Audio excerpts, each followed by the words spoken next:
Hello everyone. This is just going to be my rough cut audio, so I'm sure it will get followed by something else earlier, and plus I'm sure the audio sucks because I'm not talking into a microphone.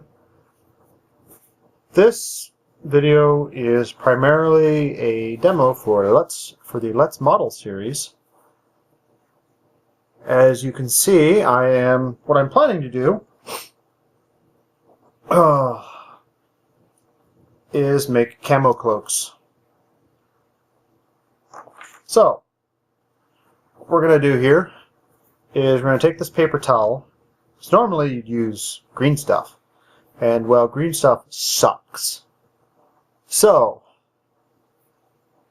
this paper towel here is, well, let's get up and walk over and hit the brand so I can show it off.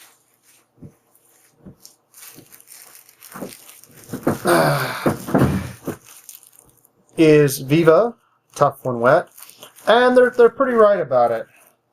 Let me snip off a bit here.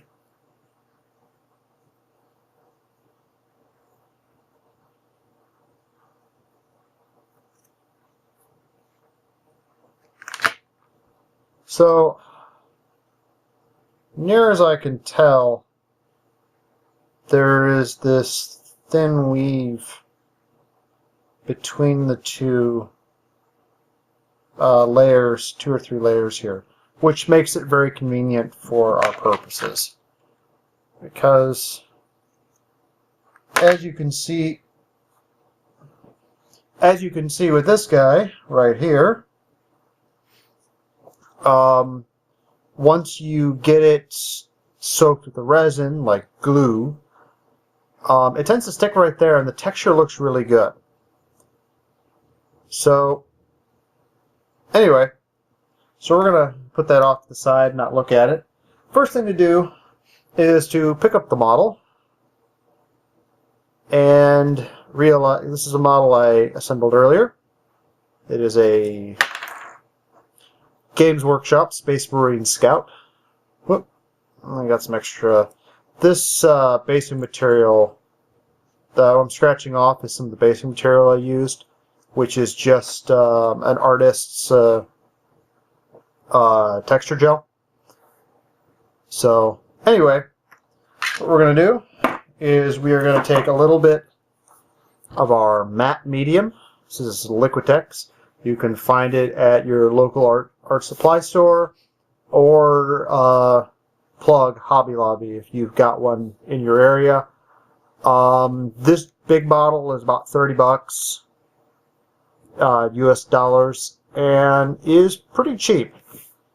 It is apparently a acrylic polymer emulsion.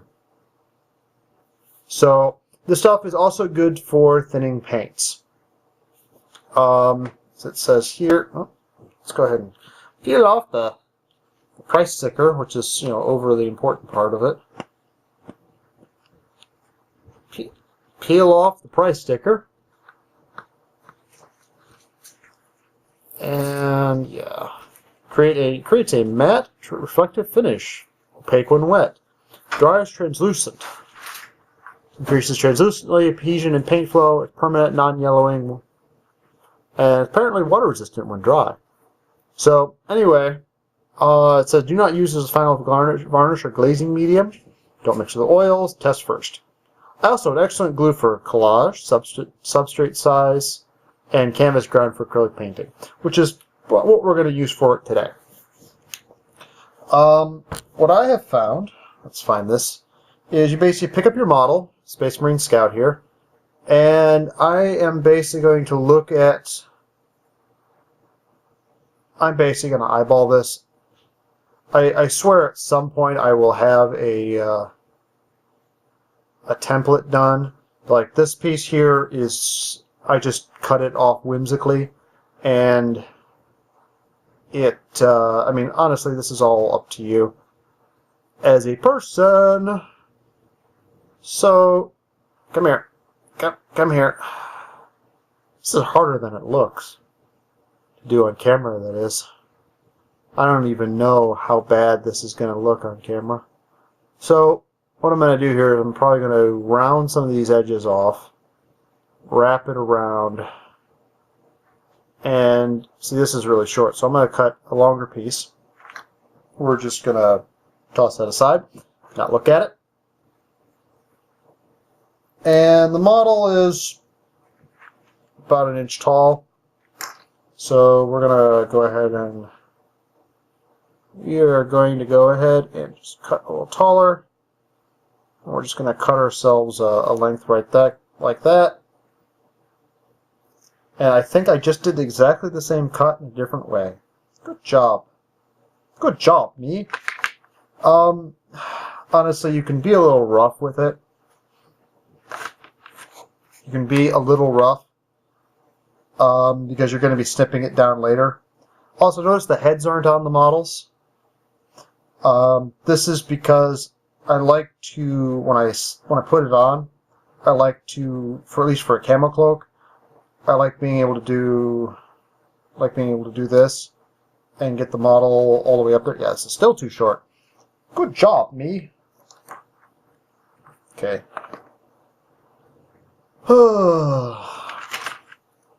We're gonna try this again. Okay, here's a bigger one. I have to say about 1 inch or 2 by 1.5 inches by 2 inches is probably a good size for this, at least for Space Marines. Well, you could probably use smaller pieces soaked in the same way for tabards. Green stuff probably just looks better. So, anyway.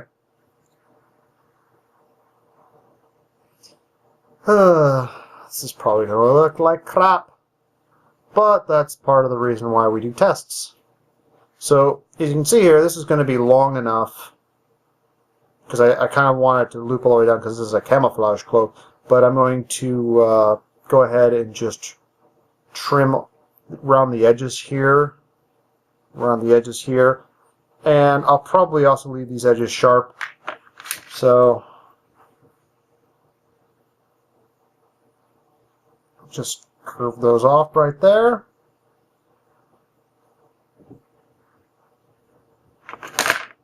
And do another test fit. So, okay, that looks pretty good. Since the medium we're using is also kind of like glue, once we get it soaked down, it will pretty much stay where we put it, and it will drape down of its own accord. And so we can get the wrinkles in it and such, and it'll like stick to his leg a little bit, so you'll get some of those things. The model I'd done beforehand, as you can see,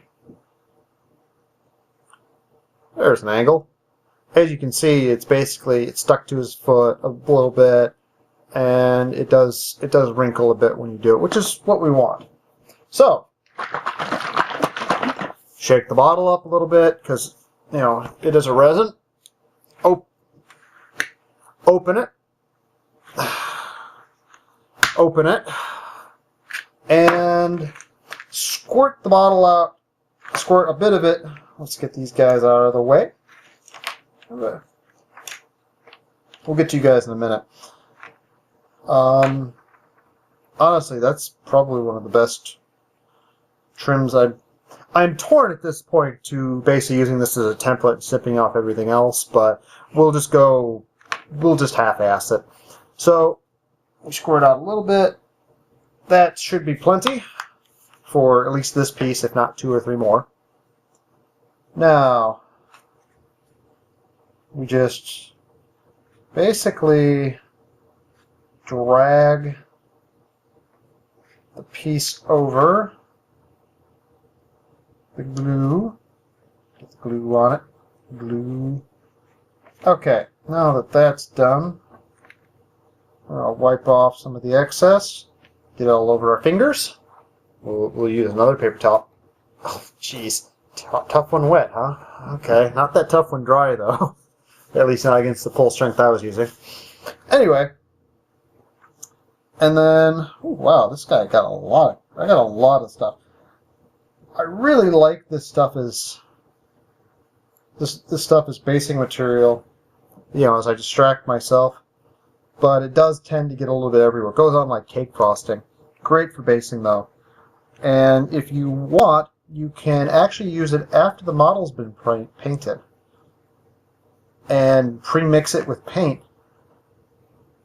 Pre-mix it with paint, and you basically get a something similar to like the Games Workshop texture paints.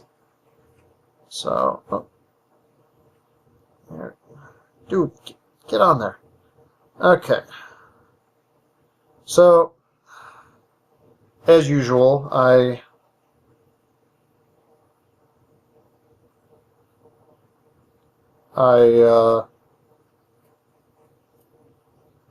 kind of screwed up when I did this. So what we're going to do here, I made it too long, as you can see here, it's wrapping around the base like that. Which is nice and all, but not really what I wanted. So, thanks to my own lack of preparedness, I don't have anything to, so what we're going to do is we're going to pull it up. Maybe it's not too long.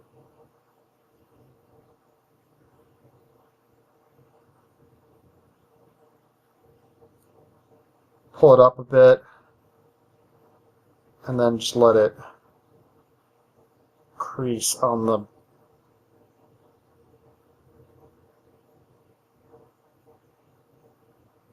so like that.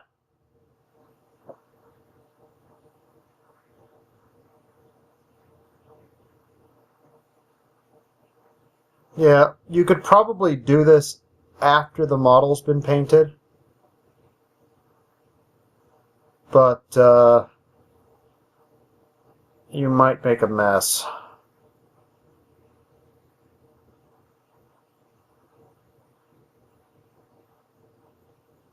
Okay. I'm going to fiddle with it now until I screw it up, but that's because I'm me. Don't be me sometimes. Don't fiddle with it until you screw it up.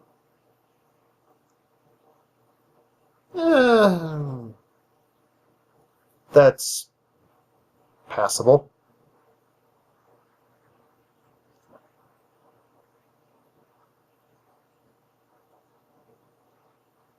Oh, jeez. Okay, stop fiddling with it. Stop fiddling it with it. Okay, that's one.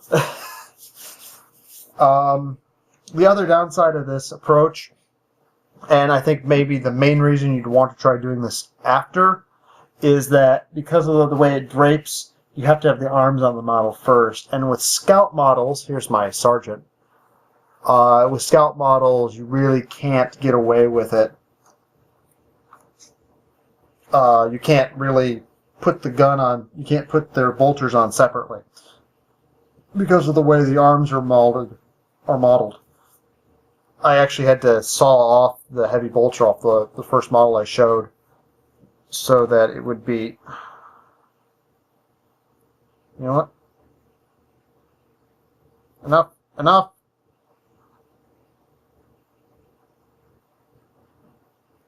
Enough fiddling with it. Enough. It's fine. So, we'll go for the next one.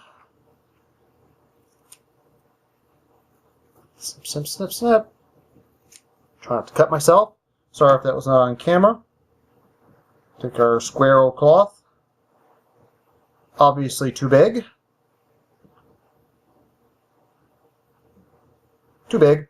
So we're going to snip off the bottom, quarter inch. I can do distances. I play Warhammer, right? We're going to test fit it again. Looks good. Looks better anyway. And then we're going to trim off the tops. Trim off the tops, I say. Trim off the tops. Oops. And, yeah, we'll do a little bit of trimming there.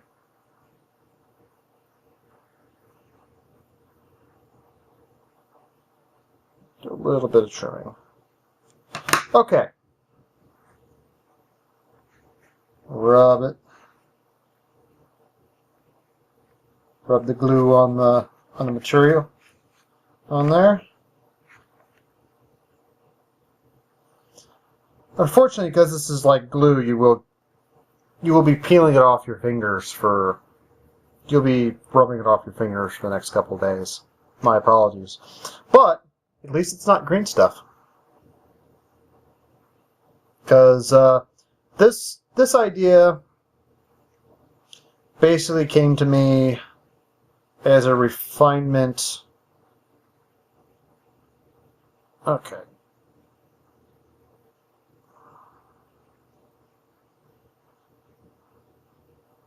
As a refinement of another technique that I learned from